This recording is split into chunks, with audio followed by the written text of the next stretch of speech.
పశ్చిమ గోదావరి రానున్న రోజుల్లో ఇండియా కూటమి మరింత బలపడి బీజేపీని గద్దదించడం ఖాయమని సిపిఎం జాతీయ కార్యవర్గ సభ్యులు బివి రాఘవులు అన్నారు. ఒకే దేశం ఒకే ఎన్నిక ప్రజాస్వామ్యానికై ప్రమాదకరం అన్నారు. రాష్ట్రాల హక్కుల దెబ్బతింటాయని ప్రాంతీయ పార్టీలు నిర్వీర్యమయ్యే ప్రమాదం ఉందన్నారు. అంబేద్కర్పై అమిత్ షా చేసిన వ్యాఖ్యలకు క్షమాపణ చెప్పాల్సిందే అన్నారు. అమిత్ షా వ్యాఖ్యలను నిరసిస్తూ ఈ నెల 30న వామపక్షాల ఆధ్వర్యంలో దేశవ్యాప్తంగా ఆందోళనలు చేపడుతున్నామన్నారు. కొన్ని ముఖ్యమైన జాతీయ విషయాలు నేను ప్రస్తావిస్తాను. మొదటిది, ఇప్పుడు ఈ మధ్యనే ముగిసిన పార్లమెంట్ సమావేశాల్లో ఒక దేశం ఒక ఎన్నిక, వన్ నేషన్ వన్ ఎలక్షన్ అనే సమస్య చర్చకు వచ్చింది. కేంద్ర ప్రభుత్వం 129వ రాజ్యాంగ సవరణ బిల్లుని పార్లమెంట్లో ప్రవేశపెట్టింది. అలాగే కేంద్ర పాలిత రాష్ట్రాల బిల్లుకు సంబంధించి కూడా ఒక సవరణను ప్రవేశపెట్టింది. ఈ రెంటి ద్వారా ఒక దేశం ఒక ఎన్నిక అనే దాన్ని అమలు చేయాలని చెప్పేసి కేంద్ర ప్రభుత్వం ప్రయత్నం చేస్తుంది. ఈ ప్రయత్నం అనేది చాలా ప్రమాదకరమైంది. దేశంలో ప్రజాస్వామ్యానికి, ఫెడరలిజానికి ప్రమాదం కలుగుద్ది. ఇది మన దేశం యొక్క ఎన్నికల ప్రక్రియలో ఖర్చులు తగ్గించడానికి, అభివృద్ధికి కుంటుపడకుండా చూడటానికి అని చెప్పేసి కేంద్ర ప్రభుత్వం చెప్తున్నా, దీని మూలంగా ఏ ఖర్చులు తగ్గవు, అదనంగా ఏ అభివృద్ధి కాదు. వాస్తవంగా జరిగేది ఏంటంటే ఒక కేంద్రీకృత నియంతృత్వ ప్రభుత్వం దీని మూలంగా వచ్చే అవకాశం ఉంటుంది. ఒక నాయకుడు, ఒక నిరంకుశమైన నాయకుడు ప్రధానమైన పాత్ర నిర్వహించి పార్లమెంటరీ ప్రజాస్వామ్యం దెబ్బతినే పరిస్థితి వస్తుంది. అలాగే రాష్ట్రాల హక్కులు దెబ్బతింటాయి. వీటన్నిటి మూలంగా ప్రాంతీయ పార్టీలు ఎక్కువగా నష్టపోతాయి.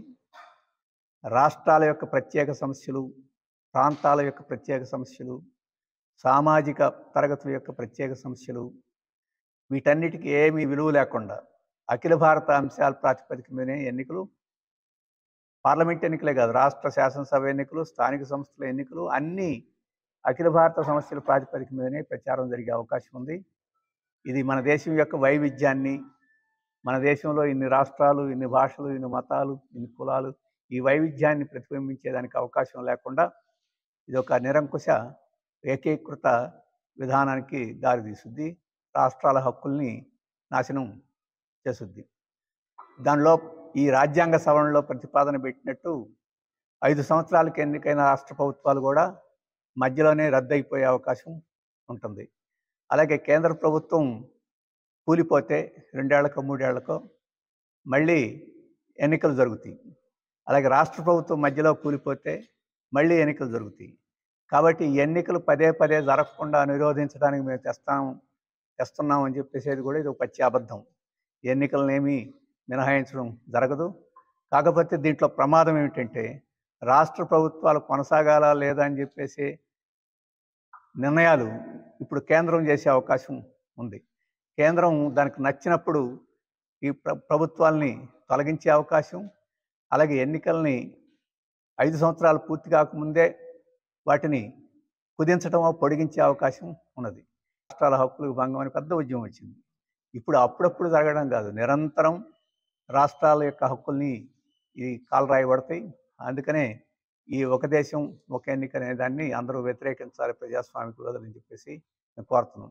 దురదృష్టం ఏంటంటే ఇక్కడ కారాలు మిరియాలు నూరుకుంటారు వైఎస్ఆర్పీ వారు, తెలుగుదేశం వారు, వీరందరూ ఇప్పుడు అందరూ కలిసి ఈరోజు ఈ దీన్ని సమర్థిస్తున్నారు. మరి వీళ్ళకి ఏమిటి వ్యతిరేకత అంటే బీజేపీ దగ్గరికి వెళ్ళేసరికి, మోడీ గారి దగ్గరికి వెళ్ళేసరికి అందరూ గులాంలే. తెలుగుదేశం, వైఎస్ఆర్పీ, జనసేన అక్కడికి పోయి భజన చేయడం తప్ప రాష్ట్రాలకు ఏమిటి ప్రయోజనం అని చెప్పేసి ఆలోచించే పరిస్థితి లేదు. ఇప్పటికైనా వాళ్ళ ప్రాంతీయ పార్టీలుగా మనగలగదలుచుకుంటే వాళ్ళ ఉనికే ప్రమాదమైన దీన్ని వ్యతిరేకించాల్సిన అవసరం వారికి కూడా ఉందని చెప్పి చెప్పదలుచుకున్నాం. ఇక రెండో విషయం, డాక్టర్ బాబాసాహెబ్ అంబేద్కర్ గురించి అమిత్ షా గారు కొన్ని వ్యాఖ్యలు చేశారు. ఆ వ్యాఖ్యలు అంబేద్కర్ గారిని అవమానం చేయడమే కాదు, ఆయన్ని అభిమానించేవారిని ఎగతాళి చేయడం. అందుకనే ఆ వ్యాఖ్యలకి క్షమాపణ చెప్పాలి. అలాగే ప్రధాని మోడీ గారు అమిత్ షా గారిని మద్దతు ఇవ్వడం మానేసి ఆయన మీద చర్య తీసుకోవాలని చెప్పేసి సిపిఎం కోరుతా ఉంది. ఎగతాళి చేస్తున్నాడు అమిత్ షా గారు. తన తప్పుని తెలుసుకొని క్షమాపణలు చెప్పడం, పశ్చాత్తాపం వ్యక్తం చేయడం కాకుండా ఈరోజు ఎదురుదాడి చేస్తున్నారు. అందుకనే వామపక్షాలన్నీ కలిసి 30వ తేదీన అమిత్ షా గారి వ్యాఖ్యలకు వ్యతిరేకంగా నిరసనగా దేశవ్యాప్తంగా ఆందోళన కార్యక్రమం, నిరసన కార్యక్రమాలు చేయాలని చెప్పేసి పిలిపిస్తుంది. అలాగే అనేక మంది ఇతరుల సంఘాలు, సంస్థలు, పార్టీలు కూడా నిరసనలు వ్యక్తం చేస్తున్నాయి. వాటన్నిటికీ పూర్తి మద్దతు ప్రకటిస్తుంది.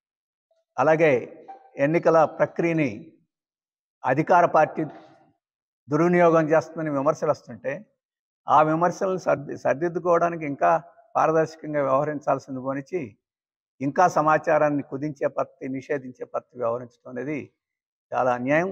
ఈరోజు ఎన్నికల కమిషన్ అనేది బీజేపీ పార్టీకి, ఎన్డీఏ కూటమికి తొత్తులాగా వ్యవహరిస్తున్నట్టు స్పష్టంగా దీన్ని బట్టి అర్థమవుతుంది.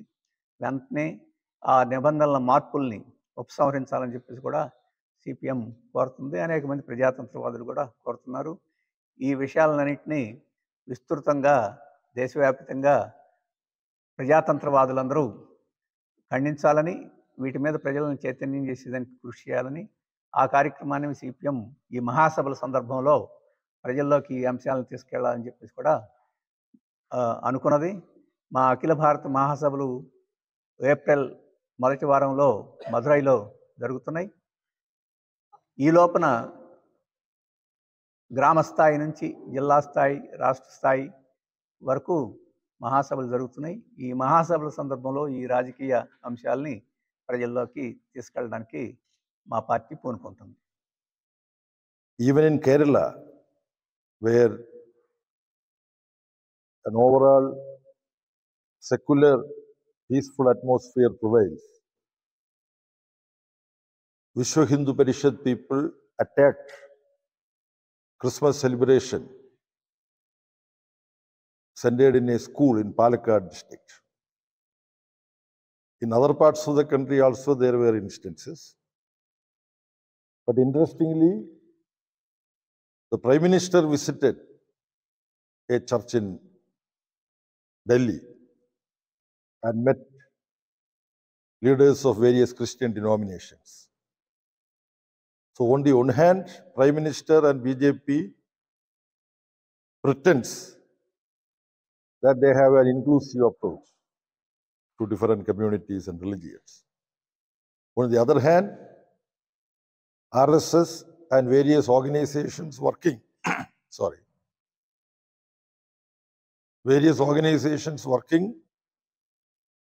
under the umbrella of RSS, under the leadership of RSS, they are carrying out attacks. It doesn't include the instance of 200 churches being destroyed in Manipur. The 745 instances are apart from 200 instances of church attacks. So this is the situation. Not to speak of attacks on Muslim minorities, not to speak of those who practice Hinduism, but they are secular. They protect minorities. Such people are also being attacked. Hindus are also attacked if they protect minorities. See, I don't want to take your time by speaking at this. So